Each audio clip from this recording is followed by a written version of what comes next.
In 1981, 30 years ago, I read an article in some long-forgotten magazine predicting that the 1980s would come to be known as the decade of leisure. Computers were by no means new in 1981. There were even some word processors around, but they weren't all that prevalent. The impact of technology on the day-to-day lives of both the business world and the personal world were just beginning to be felt. The Apple IIe had just come out. I don't know if you remember the Apple IIe or not. It had, if you got the fancy version, it had a dual disk drive for floppy disks. If you got the cheap version, it had a single disk drive, and you had to keep changing it all the time.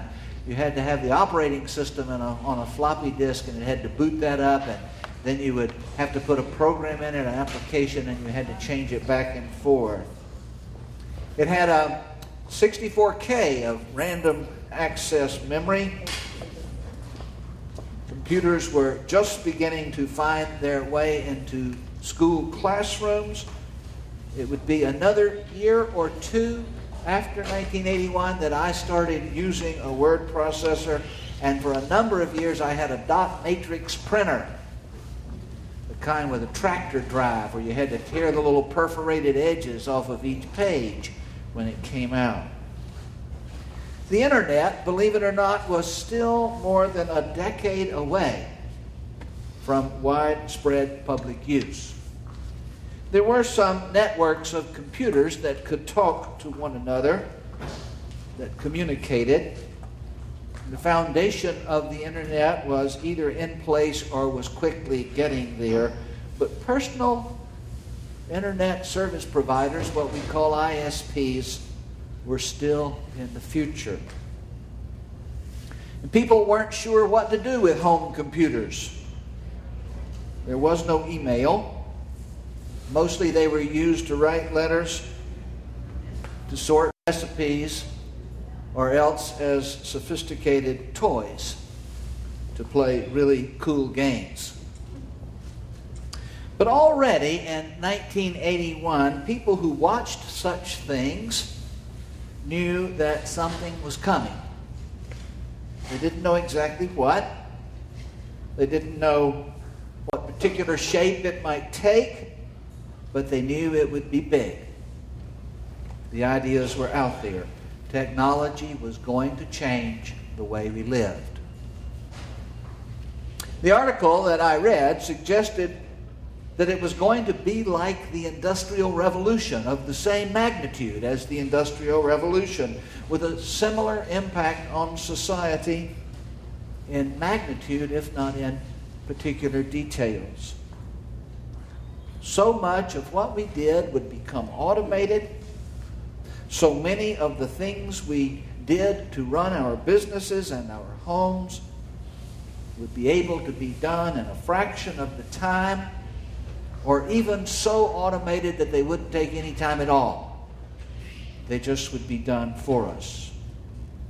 And as the Industrial Revolution introduced the notion of leisure and that wonderful tradition that came to be called the weekend, a product of the Industrial Revolution, so this technological revolution would establish leisure as the predominant activity of this country, and probably of all the developed world.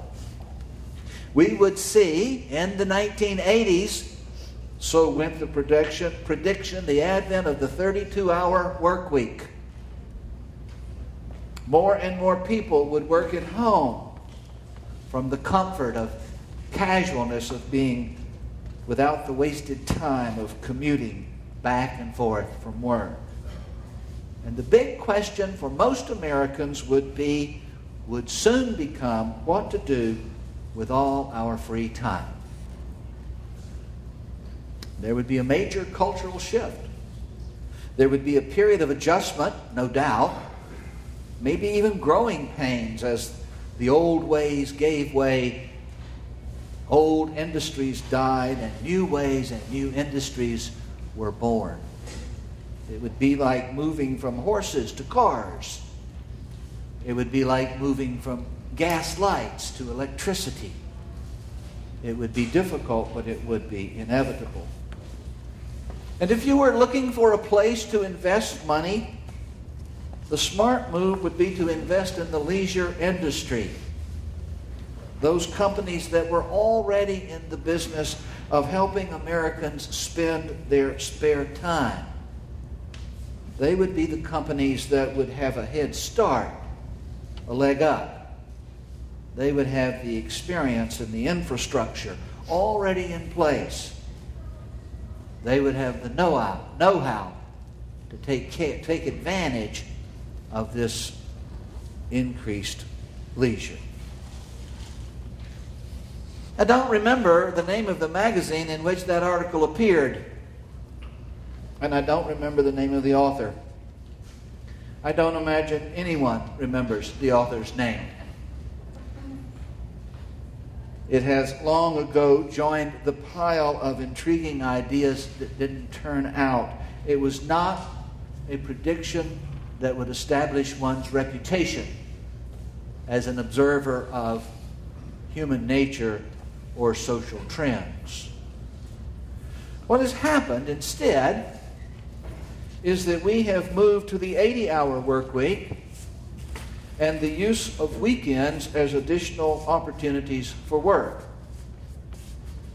That is an exaggeration for most of us, I know that, but it's not by a whole lot. I read somewhere not too long ago that one study indicated that on the average, what we refer to as white-collar professionals work or consider a 62-hour work week to be normal, on the average. Some more recent studies indicate that many Americans are resistant to having more vacation time, that many Americans are reluctant to take the vacation that they already have.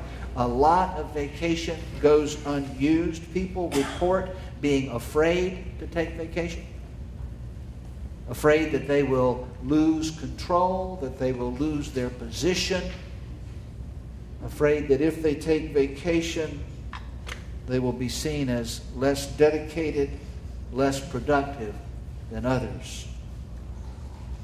And even when we do take time off, a whole lot of us take work with us.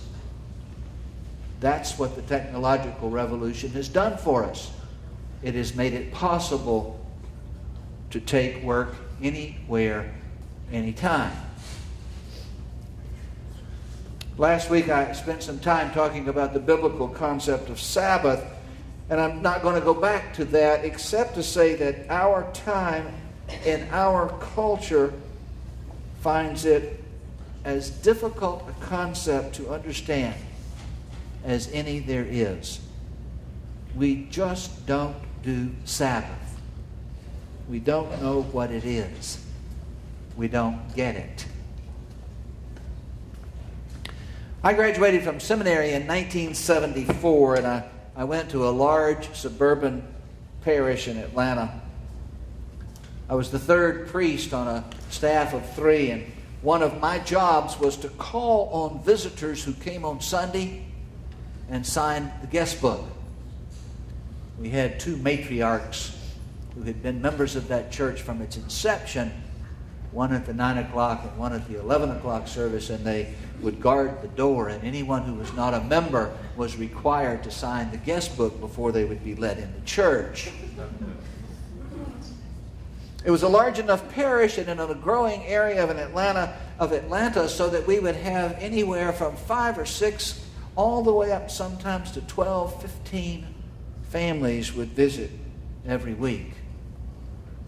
And the expectation was that I would make a personal visit to each one sometime during the week following the Sunday on which they visited. I cold called, which means that I went to the door, showed up, rang the doorbell. I didn't call beforehand. I didn't make an appointment. I just went. If no one answered the door, I would leave a card with my name and telephone number on it, and I would usually write a note on the back of the card and stick it in the door. Often people would then call me, and we would make a contact.